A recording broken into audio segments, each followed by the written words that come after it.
Muito bem, boa tarde a todos.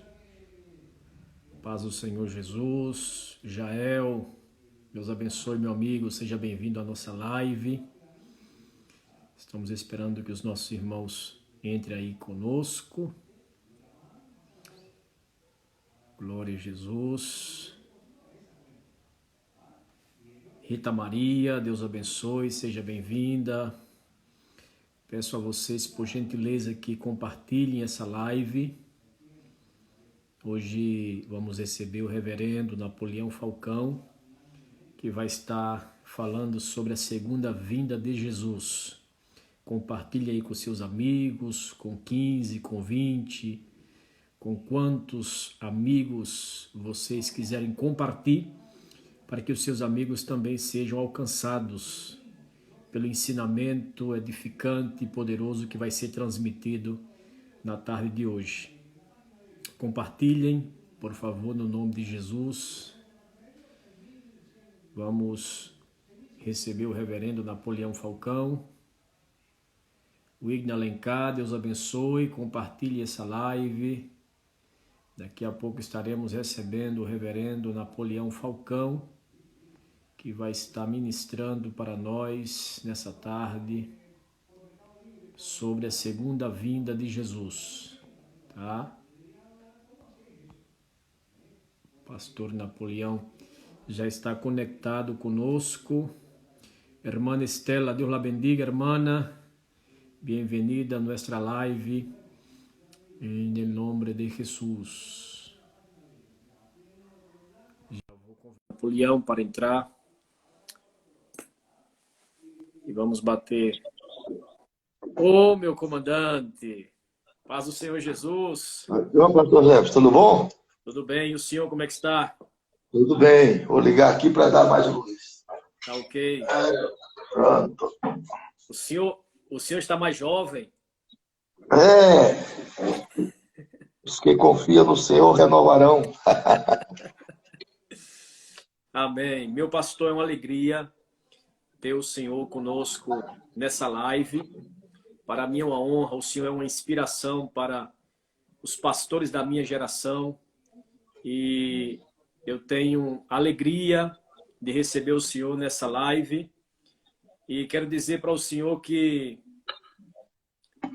Deus continue abençoando o seu ministério de uma forma extraordinária. Estamos orando pelo senhor, pela sua família, pelo seu genro, tá?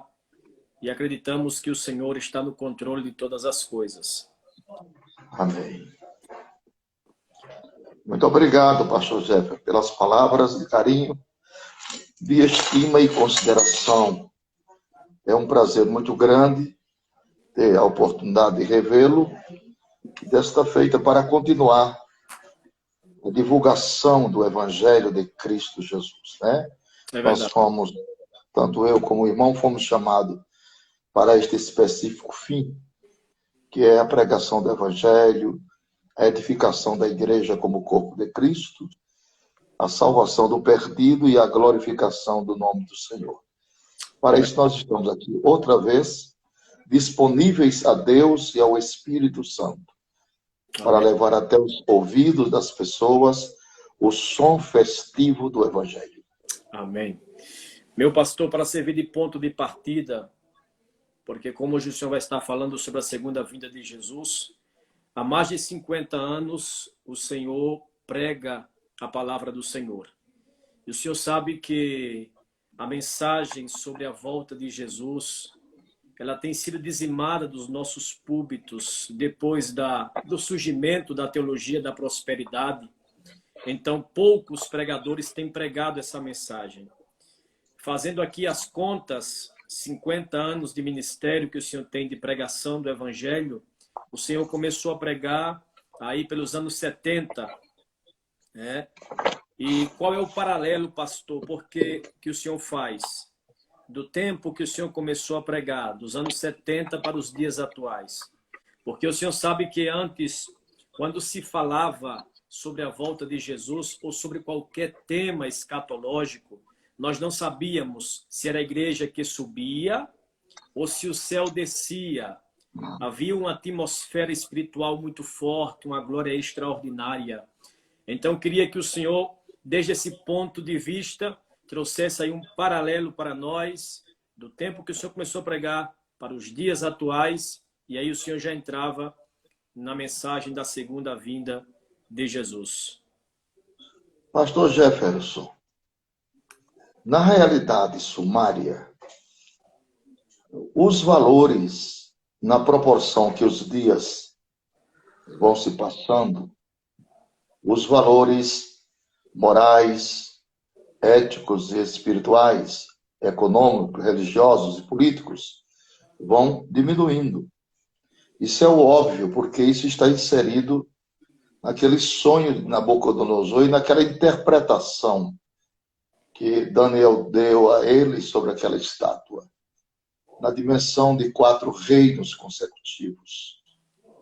Um apresentando-se com a cabeça de ouro, o outro como o peito de prata, o outro como o ventre de bronze, e o outro era ferro e barro. Então, se você aplicar isso na hermenêutica sagrada, você pode ver a inferiorização dos metais que corresponde ao declínio moral, ético e religioso das pessoas. Há uma perca muito grande de simplicidade. A dependência de Deus em tempos passados era muito maior. Você não tinha o Ctrl+C, Ctrl+V. Você buscava no joelho. Você se trancava num quarto. Antes de você falar aos homens, primeiro você falava a Deus. E aí os resultados apareciam por causa do temor e da dependência. Ainda hoje, porque eu tive essa escola, quando eu sou convidado para trazer uma palavra, em qualquer que seja a reunião, grande ou pequena, eu sinto muitas cólicas no meu estômago.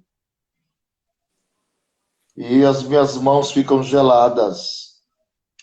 Eu fico trêmulo e às vezes dá vontade de ir embora, de correr, de não ficar ali. Porque eu vejo que eu não tenho competência, que eu não tenho capacidade. Essa é a grande verdade. Se a Bíblia fosse um livro assim como história, como geografia, como filosofia, seria mais fácil que você decorava as coisas. É verdade. Mas a Bíblia não é um livro, ela é o livro. Então, isso é o que diferencia. Então, ou você entra na total dependência de Deus, ou você fica sem a palavra revelada. Porque a somatória de 2 valores numa pregação. Primeiro, um chama-se graça. Segundo, o outro chama-se inspiração. Pregar com graça, mas sem inspiração não dá certo. Pregar com inspiração, sem graça não dá certo. Então tem que se unir esses 2 elementos. A graça e a inspiração para comunicar a graça. Então, hoje em dia, as pessoas apelam mais para a gritaria, o grito, o emocionalismo, não oriundo da palavra, mas oriundo dos chavões. As pessoas decoraram muitos chavões que dinamizam e potencializam o histerismo. E as pessoas entram num histerismo alucinógeno. As pessoas caem, as pessoas viram as mãos, viram os dedos, viram os olhos, né? Se entortam todo. Sinceramente, a minha crítica não é uma crítica deprimente, é uma crítica construtiva. Porque eu acho que o Evangelho tem outras belezas. O Evangelho tem uma estrutura muito, muito atraente, né? É muito bonito nós vemos uma pessoa cheia do Espírito Santo. É lindo, é uma maestria singular do Espírito de Deus na vida do homem e da mulher. Sem esses extremismos, né? Porque tudo que excede é prejudicial. sono excessivo, comida excessiva, tudo que se excede ou se omite é prejudicial. Então, você manter o equilíbrio, porque se você não manter o equilíbrio na vida cristã, você não tem durabilidade. Só tem durabilidade na vida cristã quem mantém o equilíbrio, que tem um parâmetro. Então, eu estranho muito o comportamento, e hoje eu fico, sinceramente, tem horas que eu fico com vergonha. Eu fico com vergonha de ver as coisas, eu não digo até bem intencionados, quem sabe, Sim. mas excessivamente prejudicial. A beleza da cruz, a beleza da ressurreição, a beleza da volta de Cristo, a beleza dos dons espirituais, né? Como é lindo ver uma pessoa chorando em lágrimas, É verdade. sentindo a glória de Deus, sem precisar dos excessos, né? Começando a inologia de hoje, né? Desculpem, mas parece pontos de macumba, né? As coisas muito feias que introduziram. Eu sinto muita tristeza e até vergonha também, porque é um choque muito grande para a minha geração, muito grande, muito grande. E eu tenho que aprender a conviver com isso, né? Há lugares que eu vou pregar, eu tenho que ficar ali. Eu fui convidado, eles me ofertam, eu tenho que ficar ali. Eu tenho que me sujeitar, mesmo contra a minha formação. Tem que ficar. Então, é uma situação muito difícil que nós estamos vendo nos nossos dias. Eu pensei que depois dessa pandemia melhoraria, sabe, o comportamento das pessoas. Mas parece que não vai melhorar, não. Estou vendo coisas aqui, e algumas igrejas estão fazendo culto já. Parece que não vai melhorar, não, pastor. Já tem que pedir graça a Deus para conviver com essas coisas, né? Que são, eu não vou me chamar de antibíblicas, mas eu posso chamá-la de extras bíblicas. É verdade. São coisas que não são coerentemente e pedagogicamente bíblicas. Então, estão trazendo isso para uma êxtase, para impressionar as pessoas, eles fazem tudo, né? E aí você não vê conversão de almas, né? Você não vê a essência do batismo com o Espírito Santo, né? É verdade. É um descalabro, é uma pena, é uma pena, é uma pena. E eu culpo muito os líderes, viu? Cai a culpa sobre lideranças. Porque feliz é a igreja que tem um líder maduro, um líder pentecostal, mas conhece os seus limites, né? Equilibrado, que tem o equilíbrio, Verdade. né? Aí a igreja cresce, né? Porque no pentecostalismo, se você segura muito, o povo fica frio. Mas você se solta demais, o povo fica fanático. Então tem que haver um equilíbrio para que haja durabilidade. Certo. E as pessoas não sejam como foguetões, né? Aquele barulho desaparece. Desaparece.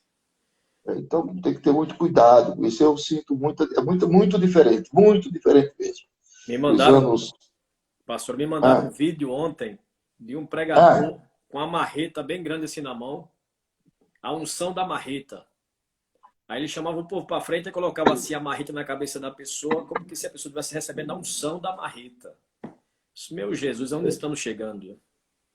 Isso leva, mesmo que inocentemente, mas isso é uma simonia, isso é chamado de sacrilégio, né? Isso é profanação das coisas sagradas. Isso é o excremento. Eu fico muito triste quando vejo isso, porque o evangelho não é isso, gente. Nunca foi. Isso escandaliza, isso afasta as pessoas inteligentes Verdade. do convívio da igreja, não sabe? E as pessoas começam agora a ter uma tendência generalizatória e começa a generalizar, achar que todo mundo é assim. Todos os crentes são assim? Não são, né? Muitos crentes que são decentes, são normais, né? Vivem sob parâmetros, né? Tem parâmetros. Então, eu sinto muito o que estou vendo em nossos dias. Gosto do Pentecoste, amo de coração.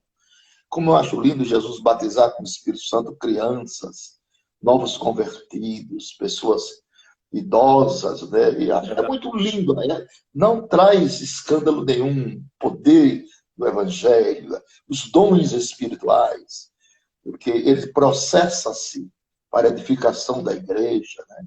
É muito lindo, o nome de Deus é glorificado. Tudo dentro de balizares, dentro de parâmetros, né? E tudo subordinado à palavra, né? A palavra é o leme que conduz essa grande nau, a igreja, né? É Então, verdade. se você fica sem a essência dos fundamentos doutrinários da fé cristã, então, mesmo bem intencionado, você descamba para lugares perigosos, né? Porque, olha, entre uma pessoa fanática e uma pessoa mundana, sinceramente, eu prefiro o mundano. E eu vou lhe dizer por quê. Porque o fanático, ele não se deixa se demonstrar por ninguém. Para o fanático, ele vê todo mundo errado, só ele está certo. Agora, o mundano não. O mundano é digno de compaixão. É digno de compaixão. Precisa de ensino, de paciência. Mas o fanático não. O fanático era aquele grupo de pessoas que Jesus chamou de fariseus, né? É verdade. Jesus não tinha problema com o povo não religioso. O problema que Jesus tinha era com os religiosos da sua época. Né? Por isso que o Stalin diz que a religião é o ópio das nações. E é mesmo. O sentimento religioso é horrível. Mas o cristianismo é pautado em normas. A pedagogia do cristianismo é muito linda porque ela tem como simetria comportamental o seu líder. E seu líder é belo, pelo amor de Deus. Eu estava falando um dia desse numa live sobre o nascimento, a morte e a ressurreição de Cristo. Tivemos uma aula de cristologia com uma amiga. Poxa vida, coisa linda que a expressão, os cromossomos femininos e masculinos adentrando na concepção do verbo. Isso quando a Bíblia diz que da semente da mulher, mulher não tem semente, né? Quem tem semente é o homem. Mas quando a Bíblia titulariza a semente da mulher, ela está falando dos cromossomos femininos. Porque todos nós trouxemos cromossomos masculinos e femininos. É verdade. Porque para nós termos pai, nós tivemos que ter um útero, né, materno. Então, tem os traços da nossa mãe, tem os traços do nosso pai. Unem-se os dois cromossomos e formam uma imagem. Que os filhos, eles são gerados pelos fatores psíquicos e nervosos do pai e da mãe. Por isso que o casamento é um ato de muita responsabilidade, porque existem filhos adulterinos. Né? Não são filhos de adultério, não. Filhos adulterinos é diferente. Porque há pessoas que, digamos assim, que casam com A, mas amam B. E na hora da copulação do casal, em vez de A pensar em A pensa em B. E os filhos reproduzem aquela imagem. Isso será julgado diante de Deus. Quando eu presidi uma igreja, uma vez eu dei um estudo sobre isso, e veio alguns casais com esse problema, sabe? Sim. Isso é muito sério, porque isso é natureza muito íntima, né? E só quem pode entrar nisso é o sumo sacerdote. Isso é um serviço cruento, mal cheiroso, mas tem que se tratar. As pessoas precisam ser tratadas dessas coisas. Então, respondendo o que o senhor nos perguntara, nós assistimos essas coisas que são nocivas à saúde da própria alma. Não é porque eu me considero, eu sou o quarto pastor mais antigo do Brasil, né? Mas não é por causa disso, não. Não é por causa da minha antiguidade, é por causa da minha formação, sabe? Eu fui militar há alguns anos, fui oficial do Exército. Eu trago essa formação. O que é certo, o que é errado. E na minha concepção, você tem que ter dignidade até para errar. Também falo isso, né? Não serve de aplausos o erro de ninguém, mas serve de aplauso quando alguém reconhece o seu erro. É verdade. Isso é bonito no homem, no ser humano, né? Porque na gramática doutrinária e bíblica, pecado não se guarda, o pecado se confessa e se abandona. Essa aqui é a verdade. O pecado apodrece, exala mau cheiro, né? Davi segurou o pecado 1 ano sem confessar. Que não é fácil, né? Dar cara para bater. Mas é necessário. Então, o que aconteceu a Davi? Ele ficou cego, ele ficou... coluna vertebral declinou, ele teve arritmia cardíaca, os seus propíncos, que eram os seus parentes, o abandonaram, e lá no fim ele deu um grito: tornei-me esquecido no coração deles. Então morreu. Né? Seu corpo virou tudo que é abscesso, fustemas, né? Feridas doloridas. E nesse estado de pasmo, ele teve a felicidade de encontrar-se com um crente, que era Natan. E o crente contou só 2 histórias para ele: do fazendeiro rico e do fazendeiro pobre. E foi ali que foi tudo revelado. Né? E a ficha Aí caiu, né? ele correu para o palácio, né? Prostrou-se diante de Deus. Em meio à sua confissão, veio a misericórdia, a compaixão divina, e ele ainda teve a inspiração para compor o Salmo 51, que é uma odisseia espiritual. Isso. Então, de tal forma que a gente assiste essas coisas de hoje com muita tristeza. Mas, o que é que vai fazer? É o problema de família grande, né? É A verdade. família cresceu e cresceram também os problemas, né? Uns se tornaram corrigíveis e outros se tornaram anacrônicos, sem curas. Vamos ver como é que vamos até o fim dessa jornada. É verdade. Mas quanto o que nos conceitua dentro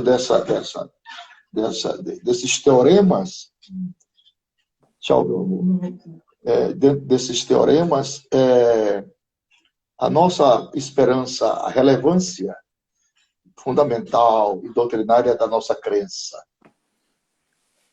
São Paulo diz que se nós esperarmos a Jesus Cristo só nesta vida, somos os mais miseráveis entre os homens. Então a nossa crença, ela está fundamentada no caráter da nossa fé. E a nossa fé, ela não é racional. O nosso culto é racional. Mas a nossa fé, ela é transcendental. Ela transcende as imaginações dos pensamentos. A fé que temos em Cristo, ela é a precursora de aproximar as distâncias e concretizar a esperança.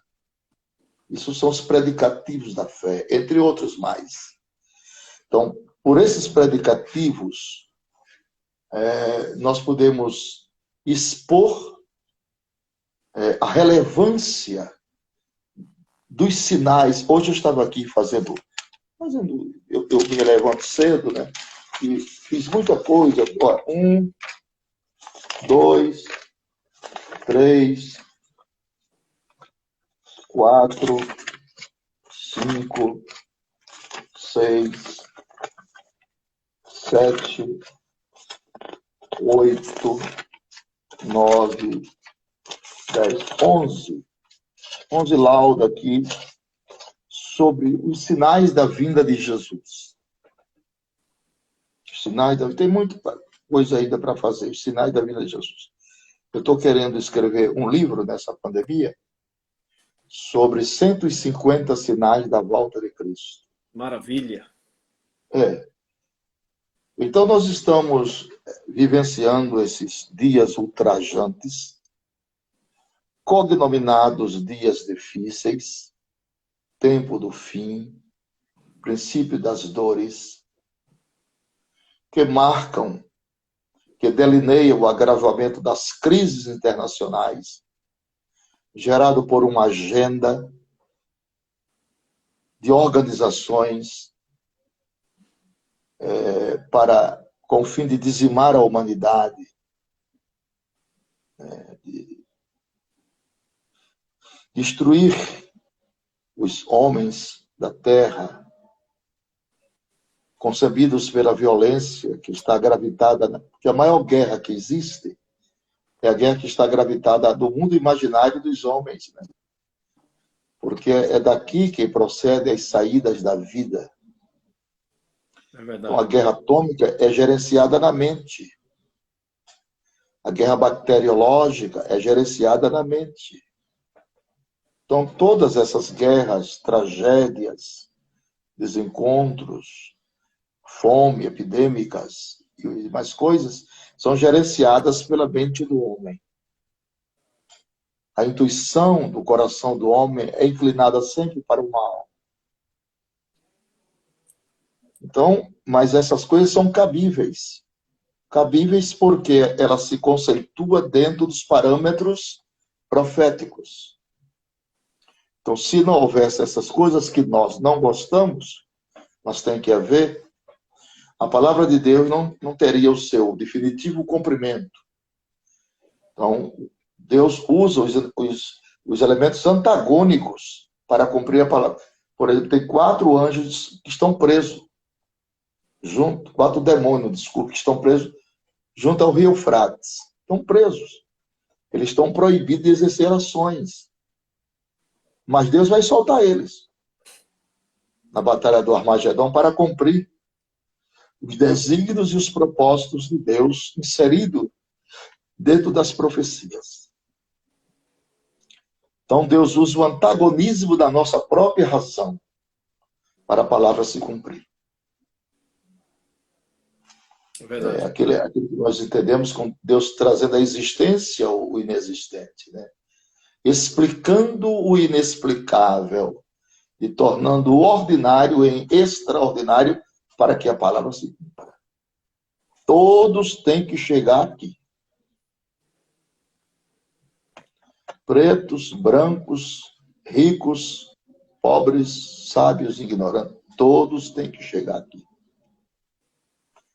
E Deus está aqui como um pescador profissional.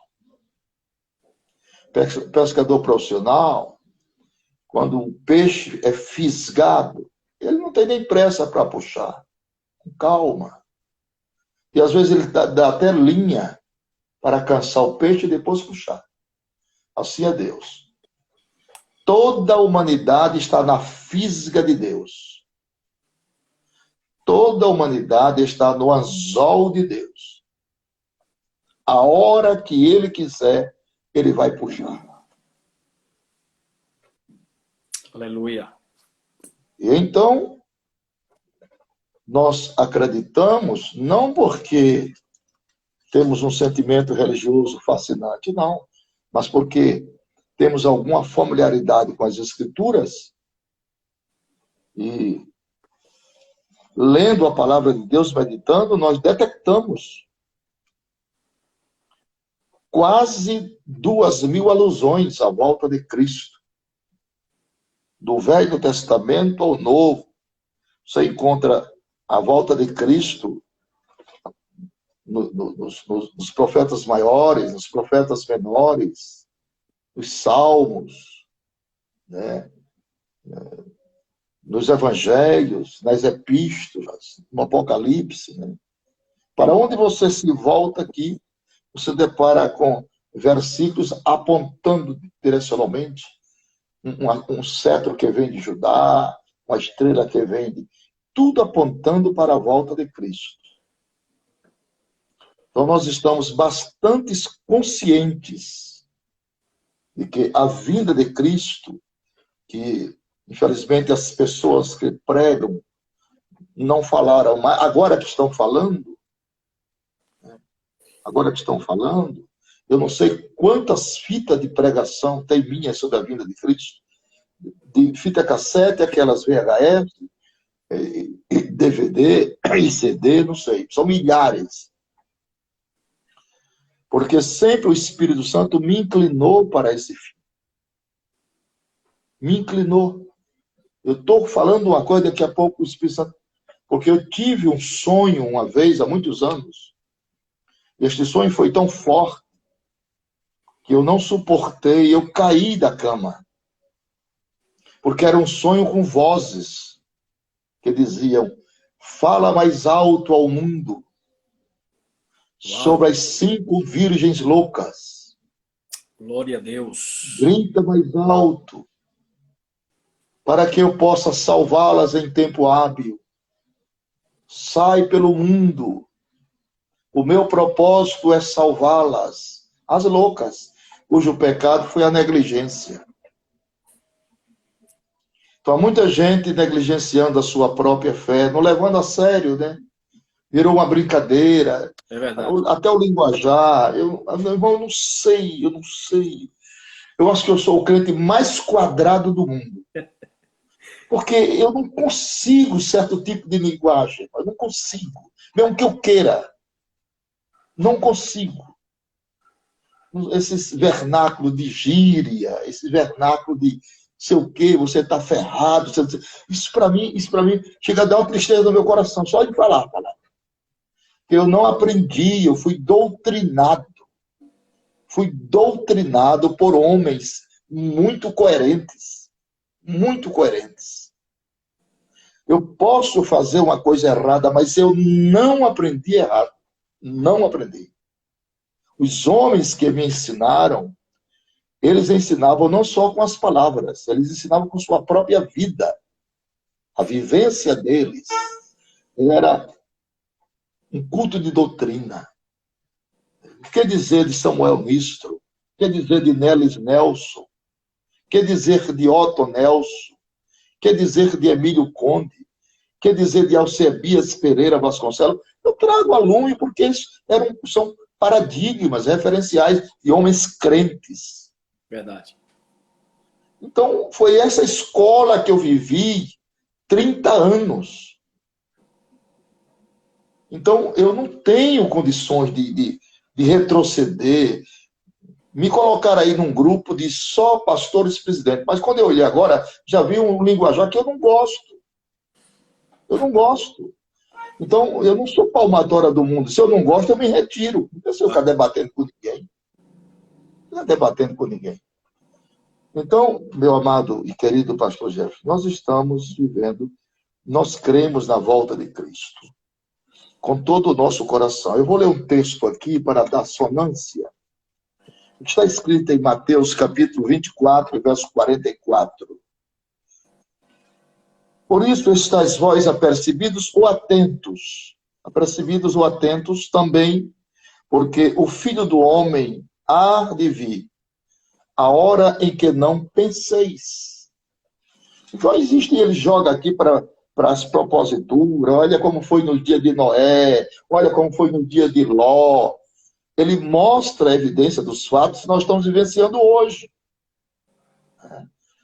Então, nós cremos nesse arrebatamento instantâneo. Nós cremos que o arrebatamento da igreja dar-se-á. Numa frase,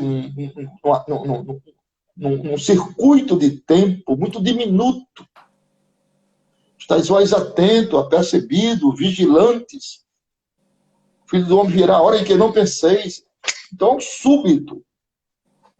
É súbito, é instantâneo, é momentâneo, é de repente. Então, não é aquele Jesus que vem devagarinho, em glória, não. Isso aí não é parousia, é arrebatamento. É raptare. Mesmo que a palavra arrebatamento não esteja inserida no original, mas a palavra arrebatamento, no latim, ela é raptare.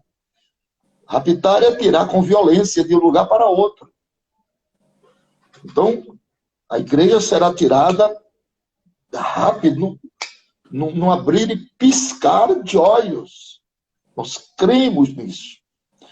E aí nós colocamos em relevância os 7 propósitos que fundamentam isso, que nós cremos.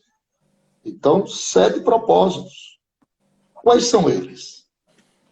Então, para que Jesus venha, então tem que cumprir-se essa escala de propósitos que são relevantes. Primeiro propósito: levantar do túmulo todos os mortos em Cristo. Mas não fica um. Não fica um. Todos os mortos em Cristo. Em Cristo, tem esse adendo. Então não fica um. Os mortos em Cristo são os salvos. Tanto aqueles que morreram de causas naturais, como aqueles que morreram por exemplo, aqueles que morreram em naufrágios. Nós temos 5 grandes oceanos. Temos o Oceano Atlântico, o Pacífico, o Índico, o Glacial Ártico e o Glacial Antártico e outros menores. São os maiores. Olha, o Oceano Índico, ele tem, segundo dados comprovatórios, 11 mil metros de profundidade. Isso é o Pacífico. Eu já tive a oportunidade de atravessar o Pacífico. Claro, não a nado, né? Mas de avião, de Los Angeles até Tóquio, é tudo em cima do Pacífico. São 13 horas de voo só em cima do Pacífico. Com 11 mil metros de profundidade. Então, lá nos recônditos, onde estão as placas tectônicas, onde estão os pântanos são o equilíbrio dos oceanos. Então, lá no fundo, existem crentes. Bom, eu não vou dizer que seus corpos estão lá de maneira literal, porque foram triturados por tubarões famintos há milhares de anos. Verdade. Agora, o fenômeno é que Deus, por ser onisciente, onipotente e onipresente, ele não vai perder jamais a identidade dos tais. Mesmo que morreram, que não tem nem forma mais literal, mas que estão todos gravitados na palma das suas mãos. Então, Deus não perderá de jeito nenhum a identidade. Então, cada um será cada um mesmo. Pedro não ressurge Paulo, Paulo não ressurge Pedro, Pedro é Pedro, Paulo é Paulo. A ressurreição será assim. Então, o Espírito que está no paraíso não há interlocução de tempo, de 3 milésimos do segundo. Vai procurar o corpo, lá nos recônditos dos mares. Isso é fantástico, isso é um Deus impressionante. É verdade. E essa ressurreição acontece com os mortos que estão sepultados em cemitérios, outros em valas e tal, porque nós não precederemos a eles, é o que diz a Bíblia. E essas 2 grandes multidões, né, dos mortos em Cristo e dos vivos transformados e arrebatados, tornar-se uma, que é a igreja, comparecerão nos ares. E por que ares? Porque, claro, ares, sim. Porque o corpo, desde uma vez glorificado, ele não está mais preso às leis da física. Eles não ocupam nem tempo e nem espaço. Então pode ficar nos ares, é normal como o nosso corpo físico está na Terra, sentindo a Terra. Nós ocupamos tempos e ocupamos espaço. Quer dizer, cada um de nós ocupamos 10 centímetros quadrados de um fator chamado tempo. Nós somos tão pequenos que com 10 centímetros quadrados do tempo dá para nós viver. Olha aqui, eu estou dentro do meu escritório, aqui cabem umas 20 pessoas, porque eu só ocupo 10 centímetros do tempo. Agora, Deus não, Deus ocupa todo o tempo, Deus está em todo lugar simultaneamente. E Ele está no inferno, está também. Não a sua pessoa, mas a sua ira, né? Está lá. Então, o arrebatamento vai acontecer nesse espaço curto, de milésimo de segundo, aquela grande multidão se encontrar nos ares. Será uma coisa linda, né? As pessoas perguntam, mas vem cá, e quando a gente chegar lá, no corpo glorificado, a gente vai reconhecer um ao outro? As pessoas têm essa dúvida. Aí eu sempre falo para eles, irmãos, olha, nós não vamos para um país onde nós sejamos mais ignorantes do que somos aqui na Terra. É verdade. São Paulo disse, então conhecerei como também sou conhecido. Claro que não é nessa estreita dimensão da carne, mas na estreita dimensão do espírito. Porque o relacionamento não é nessa patologia física, é na patologia espiritual. São Paulo ensina sobre isso. Semeia-se o corpo espiritual, ressuscita o espiritual. Semeia em ignomínia. Ignomínia é fraqueza. Ressuscita em glória. Porque trouxemos a imagem do terreno? Trouxemos. Mas trouxemos também a imagem do celestial. Então isso vai ser lindo quando chegarmos nos ares perante Cristo, Jesus. Porque Jesus... É tão interessante que Jesus não vem à terra, ele fica nos ares, ele vem à terra na parousia. Mas no arrebatamento, não. É aquela passagem ali de Gênesis 24, né? Quando Eliezer, o mordomo da casa de Abraão, foi buscar uma noiva, né, para o seu filho, para Isaac. E ele trouxe e encontrou Isaac no campo. Eles encontraram no campo. Então ali é uma figura do Espírito Santo da igreja e do Isaac espiritual, que está no campo, subtende-se nos ares. E depois que Isaac pegou a noiva, ele levou para a tenda do seu pai. Então, assim será o processo espiritual de Cristo com a igreja. A igreja vai para os ares. Nos ares será estabelecido o que nós chamamos de bema. Bema. Que é uma palavra grega, quer dizer, lugar alto para julgamento. A sublimidade do bema, que é o tribunal de Cristo, porque o tribunal de Cristo ele fala de três coisas.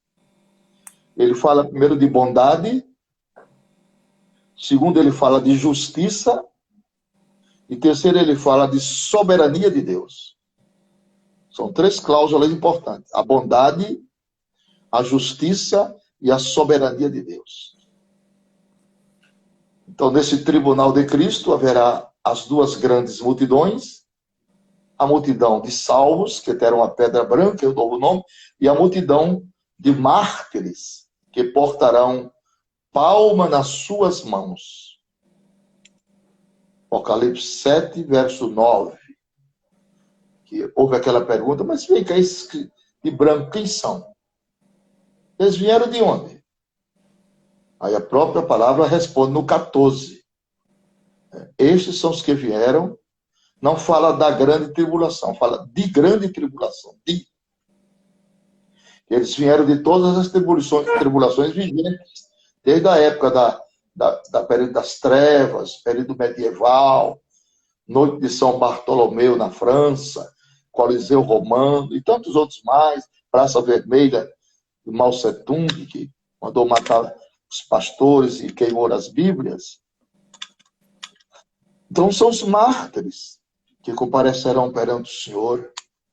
E lá no tribunal de Cristo, arrebatamento, haverá também três cânticos.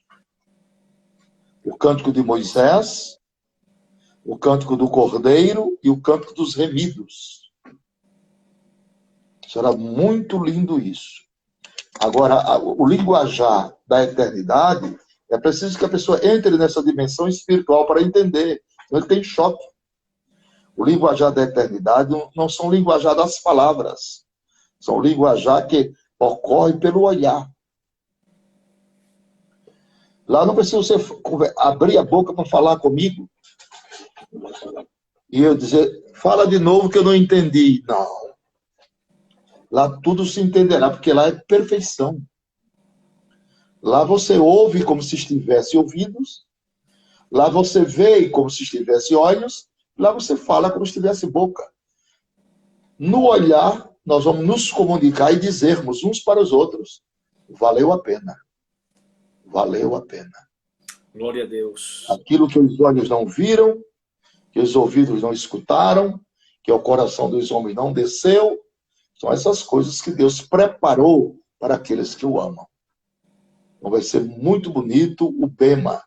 E lá haverá a manifestação de 3 excelsas glórias. 3. Sol representado pelos astros, né? Sol, lua e estrelas. Então haverá corpos que brilharão como o sol, outros como a lua, vai caindo de produção, e outros como estrelas. A salvação é fé, mas a glória dos galardões é serviço prestado. Então, aquele que sabe fazer o bem e não faz, peca.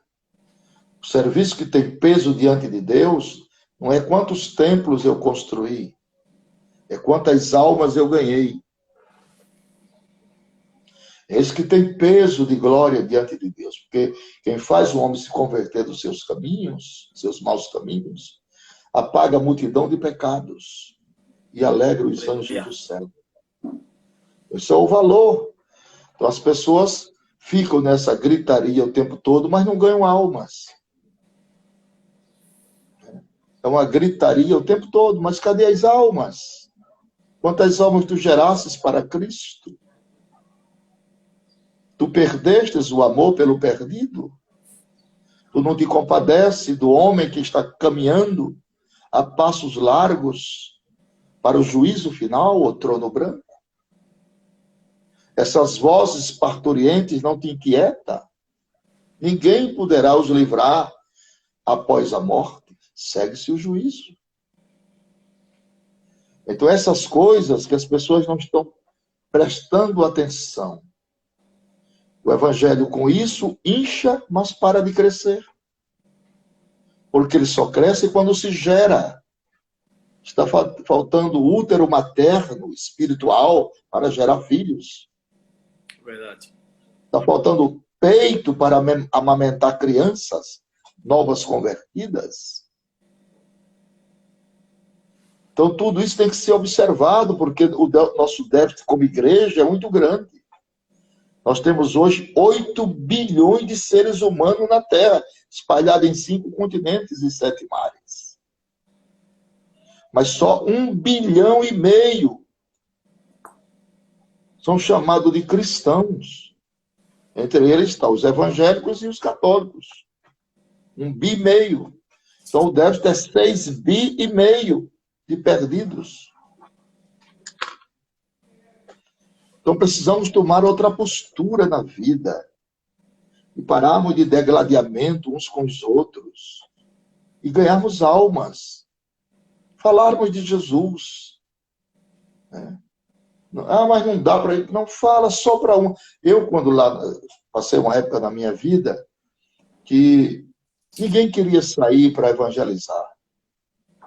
Então eu ganhei de um empresário folhetos. Ele comprava na publicadora e me dava caixa de folhetos.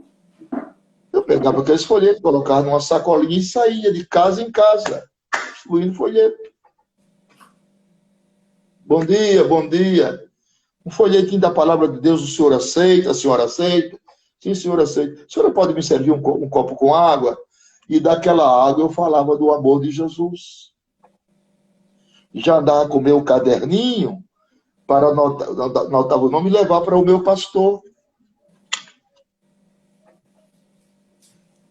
Aí tinha momentos que eu não queria usar esse método e ia para a feira, sozinho, uma Bíblia. Aí chegava no meio da feira, no lugar assim mais próprio, e começava a falar de Jesus, já que eu não tinha companheiro para fazer. Sempre ganhei bastante almas com isso, porque o valor de uma alma excede os limites, todos os limites e recursos. Tudo que nós pensarmos matematicamente, filosoficamente, é muito pobre. É verdade. Você livrar o homem do inferno. O inferno é um lugar horrível. Jesus falou 157 vezes sobre o inferno. É o lugar onde a consciência das pessoas não terá paz, que é o tribunal secreto da alma. São remorsos de consciências gritantes dia e noite. Se é que existe dia, existe noite. Falando numa linguagem humana, para nós entendermos. Não tem coisa pior do que remorsos da alma. O fogo que queima no inferno não é fogo de querosene. É fogo de consciências manchadas. Porque traíram o sangue de Cristo.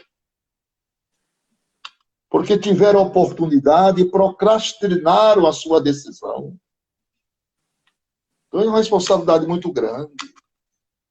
É verdade. Eu ouço gritos de pessoas horríveis dentro do inferno, pelos meus ouvidos espirituais. Tormentos inconcebíveis. Corpos espirituais se retorcendo numa convulsão permanente. Horrores. E nós temos um protótipo disso, né?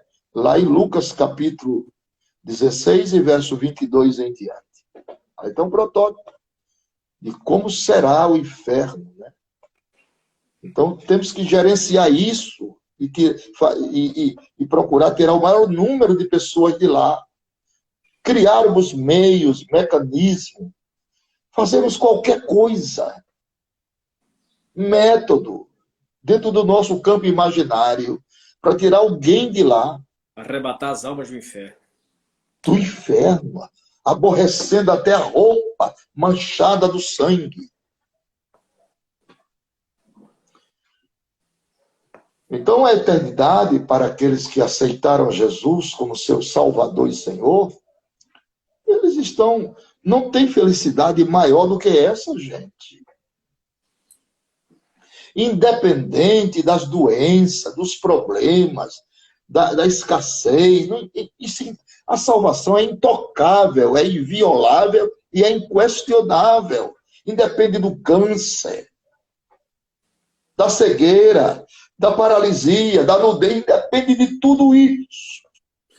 É verdade. Gente que quer ser crente para ser rico, não tem nada a ver um negócio com o outro. Eu quero ser crente porque o homem disse lá que ele vai me dar um carro. Assim, disse, não. Não precisa dessas coisas. Para servir a Deus por amor, sentimento de gratidão a Ele. O 187 da harpa, ó meu Senhor, dá-me mais gratidão por tudo o que fizeste por mim. Tu fizeste por mim o que ninguém poderia fazer. Né? Prioridade é isso. Buscar em primeiro lugar o reino de Deus. Isso aí é prioridade. As demais coisas. Hoje as pessoas priorizam coisas e não priorizam reino. O evangelho mudou, o valor mudou. Verdade. A prioridade é de coisas e não de reino. Eu não sou crente para ser rico, eu não sou crente para ter carro. Deus me deu uma casa para morar, Deus me deu um carro para andar, mas eu não sou crente para isso. Isso vem como consequência e não como prioridade. Minha prioridade é o reino. Hoje a maioria das pessoas está olhando somente para as mãos de Deus. Só para as mãos. Porque das mãos provêm os milagres, as bênçãos. É verdade. É lamentável, mas são as inversões dos valores que ocorrem nos fins dos tempos. Mas ainda tem muita gente que estão vivenciando esse prisma do arrebatamento, que leva essas coisas de Deus muito a sério, muito a sério, que tem muita firmeza, que tem muita convicção de tudo que eles pregam, que eles ensinam, que eles vivem também. Isso é muito importante. Esta crença interiorizada nos anais da alma, como uma âncora que penetra. Isso é muito interessante, essa escola vivenciada do Evangelho. Então, e depois desse arrebatamento, o que é que vai acontecer na terra, meu Deus? Para que ficar nessa terra depois do arrebatamento, meu Jesus? Se as pessoas soubessem os fatos que estão gravitados dentro da palavra depois do arrebatamento, as pessoas tomavam outra concepção da vida, teria outro conceito. É verdade. Primeiro, não existem palavras cabíveis no nosso dicionário, nas nossas normas simétricas de português, para nós expressarmos com clarividência o que será do planeta Terra com seus moradores, depois que Jesus arrebatar a igreja. Imagina saindo a luz e saindo o sal. A luz fica escuro, o sal fica podre. Então, o mundo ficará escuro e podre. E podre. Sofonias diz que os homens andarão como cegos, porque pecaram contra o Senhor. Como cego. É o pranto de Jacó. É o grito. É o frenesi de multidões desesperadas, olhando para um lado e para outro, percebendo que do seu lado direito, da sua esquerda, sumiu uma pessoa e ficaram vestígios, roupas, calçado, bolsa. É verdade. Não, isso vai ser uma coisa, é um pasmo, né? Reverendo, faltam 4 minutos. Oh, meu Deus, nem comecei. O que é que a gente faz? Abrimos para as perguntas? Abrimos para as perguntas. Deixa eu abrir aqui, ativar os comentários. Ativar. Eita, olha lá. Deixa eu ver se tem alguma pergunta aqui. Pastor Gesiel Freitas. Os senhores têm alguma reserva em relação a crentes que morrem de serem cremados?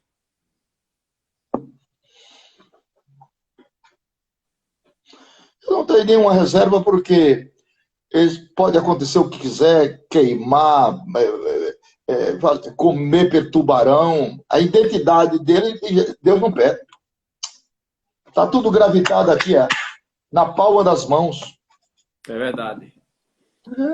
Ironildo colocou, na grande tribulação terá salvação?